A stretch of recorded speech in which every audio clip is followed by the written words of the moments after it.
Megan Hayes and welcome back to my channel. So for today's vlog, I would like to share the renewal process for Ahpra registration once every year. So actually every year you need to renew your license with Ahpra. So it's always due on the 31st of May.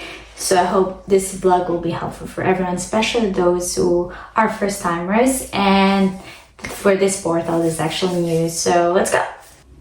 Alright, so the first thing that you have to do is actually log into your account. As you know, it's a new portal, so if it's your first time, you actually need to log in, put your username and password, and then it will send to the same authenticator app that you've used before if you've done it before. But if not, you actually need to use the Google Authenticator app to actually add the code in, just like what I've taught on my previous vlog on self-check. Once you've logged into your account, you will see your dashboard with your name and license and all your details.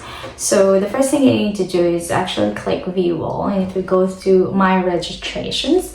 So there will be a tab there which says this registration number is due for renewal. So you'll just need to click Renew Registration, and then it will move you to a different page. But before that, there's actually a few tabs down the bottom of that screen, and it will ask you to choose if you want to transfer to non-practicing, if you want to surrender registration, and then other things. So yeah, so let's move on. So if you're using a laptop, normally there will be tabs on your right hand side with like steps, like everything that you need to go through until you reach the end. So the first thing is actually how to use the form. So it will just ask you how to use it. That's easy. And then the next would be the privacy page. So just the privacy, so you just need to click next, and the next would be your personal details. So I'll make this quick.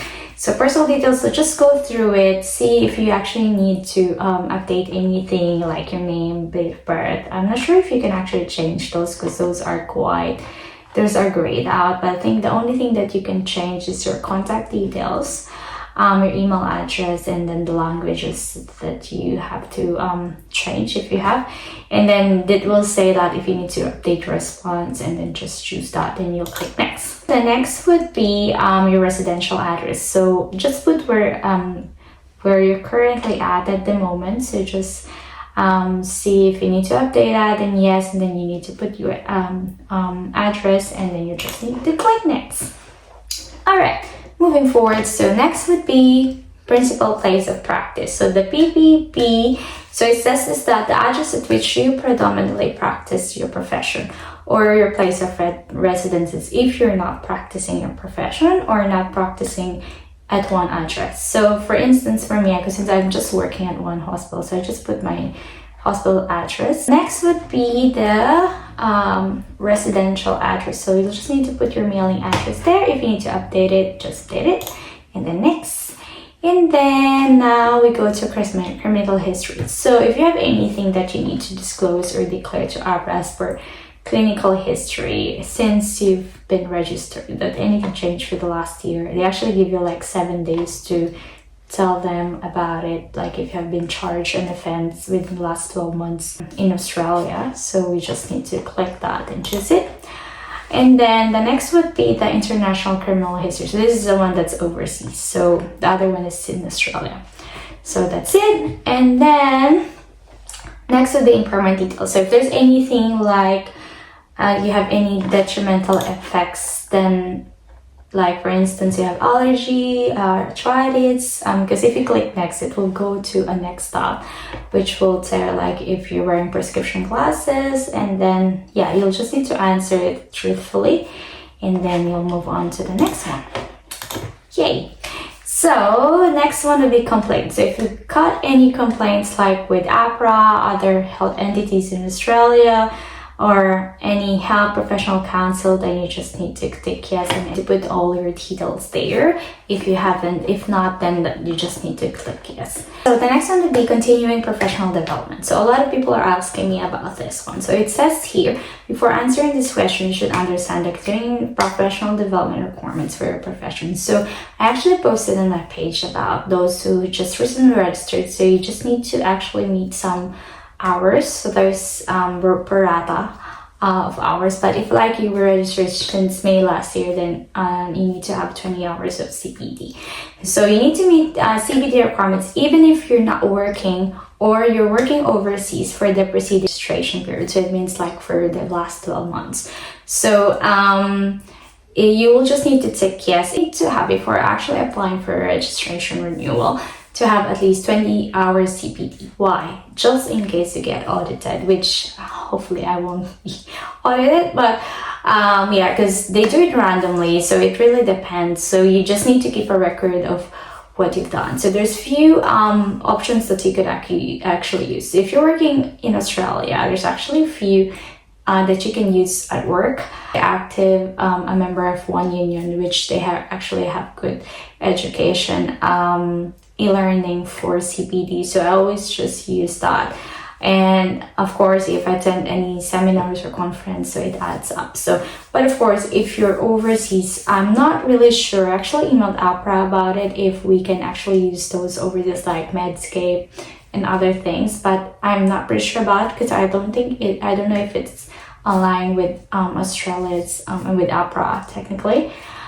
So yeah, I'm not really sure. I'll update you on that if that would be accepted. But anyway, actually posted on my page few apps that you can use. Like for instance, you can use Osmed. So it doesn't have a certificate, but you have a reflection for each e-learning that you will do, and that would be helpful for you if they audit you, like to present like what you learn on those CPD stuff you've done. So you just need to give a record of it, and I will actually put a Osmed app here, and it will say how many hours you have. So it's actually pretty easy. So maybe that's that I would suggest to use that instead of the iFolio, which is iFolio is still fine, but yeah, that's one thing that you can use, and it's free, guys. You don't need to pay for it. Alright, so if you meet that, then you just need to click next.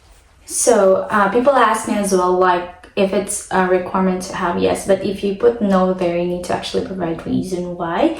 But yeah, normally they would not require if you're not non-practicing, which is you apply for non-practicing registration. Which would be like about recency of practice. So the recency practice, it's 50 hours, or like about 3 months of RN work. So it says here that you meet the board's recency of practice requirements. So you'll just need to say yes if you have met it. If no, then it will ask you, are you going to meet it or before the renewal due date?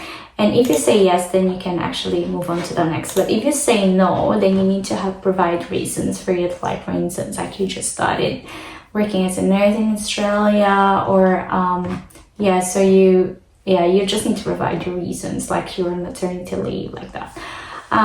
So you'll just need to move on to the next one. So the next one would be professional indemnity insurance. So it says here that if you are exclusively practicing overseas and you're not practicing in Australia, you actually don't need to have that. So you can just say no, and then it will say, did you actually practice in Australia during the last 12 months? If it says no, then so if your registration is renewed, you commit to practice with the required professional indemnity insurance. So in Australia, of course, you would say yes. If not, next one, which is, do you intend to practice your profession in Australia as part of the upcoming registration period? But if you think you're not here yet for the next year, then you'll need to tick no, and it will say I don't need to have a PPI arrangement since you're not practicing. But if you're actually new, I normally get it from the union. So since I'm a member, I'm covered with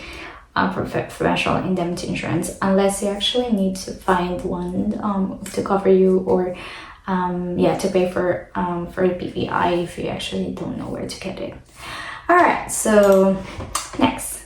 So the next one would be exposure-prone procedures. So these are for those nurses who are actually working. Well, I feel like everyone's actually falling on this one, because it will say like workers living with bloodborne viruses in other words, who's performing exposure-prone procedures at risk of exposure to bloodborne viruses. Like So then you need to have your test like HIV, hepatitis C, and hepatitis B every 3 years. So that's the protocol, but it depends on the protocol of your hospital. So they actually monitor your vaccines.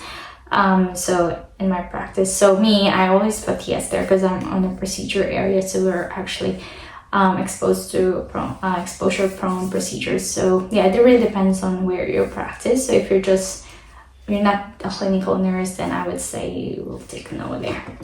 All right, so it depends on your answer. If you say yes, it will ask you a few more questions down the bottom, and then you'll move on to the next one. So next page would be practice restriction details. So it will just ask you, for the last 12 months, has your right to practice has been restricted, withdrawn at a hospital or other facilities where you have work? So you'll just need to answer that, and then if no, then just need to move on to the next one. All right, then next would be billing privileges. So as nurses, we actually don't have billing privileges. This is, I think, mainly for those nurse practitioners or doctors. So they have, like, there's an MBS code for every procedure. So it depends if you bill the patients. So we don't have that. So we'll just move on to the next one. So just tick no. All right, so the next would be declaration page. It will just ask you to declare that everything that you actually answered is true and correct, and you just need to click the box that's I confirm, and then it will say to consent to national coordinated criminal history check. So normally they will do a criminal history check, a background check with you guys, and then you just need to tick I confirm and then move on to the next page. So the next page would be about a survey question. So it will just tell you a few things about where do you obtain your initial registration. For me, it's from the Philippines, and then if you undertake any further qualifications. I did OB-ED, so I take yes. And then what's your highest qualification, and then I'll just ask you about your working history last week. Have you been full-time? How many hours have you worked? If it's public or private, other things like what area and where is it. And then you just need to go through it, and then you just need to tick next. Then it will actually have a summary page. So there will be like page 1, 2, 3. So everything that you answered will be there. So you actually just need to go through all your answers, and then you'll just move on until you actually finish it off. And then you'll just need to move to the next page. It will go to the payment page. So that's where you actually need to pay. And this is the last step of the application. So you'll just need to put your account details, and you just need to submit. So it's $185 yearly.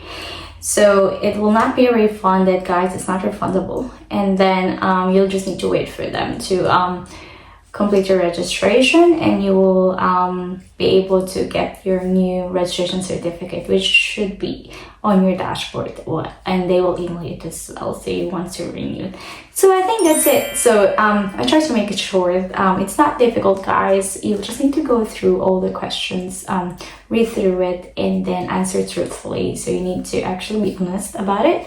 And then, yeah, so once you're renewed, you actually have another year before you do this again. And then, yeah, so if you finish your registration, yay, congratulations. Registration. So for those overseas nurses that are pre-registered, if you actually need to renew your registration, you want to keep it, might as well keep it, because I think if you apply for non-practicing registration, I think you will need to go through another application of registration. I'm not sure how the process does take or how it is going to be, but it says there that you actually need to go through history check again, identification again, so maybe you don't want to do that. So if you haven't met your practice, you just need to let them know why, and then you don't need the indemnity insurance if you're not practicing in Australia, and you need CPD too, 20 hours of CPD every year just to meet that in case you get audited. So it's random, so don't fall on that, oh, you haven't done it. It's free anyway, so just do it whenever you can get a chance. So normally I do it before I renew my registration. Thanks everyone. Thank you so much. Please like, share, and subscribe, and please like and share my page as well. There's HG. And yeah, I've been trying my best to answer every questions that I'm getting on my page. So feel free to message me if you're confused with anything. But I hope this is helpful, and I'll do more. And yeah, that's it. Bye guys. Take care. Have a good one. Bye.